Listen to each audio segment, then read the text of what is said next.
Ruth 1, verse 1 to 2, Bethlehem and the story of Ruth. Even the smallest details in scripture matter.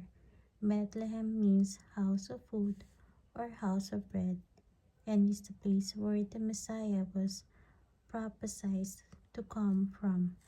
When the Israelites were wandering in the desert, God gave them manna from heaven. He provided for his people, foreshadowing the ultimate and final provision they would have in Jesus Christ. Jesus called himself the bread of life. Through the story of Ruth, God preserved and protected the line of David, thus protecting the lineage of Jesus. The symbolism of food found in the story of Ruth is a reminder that even the smallest details matter in the story of God.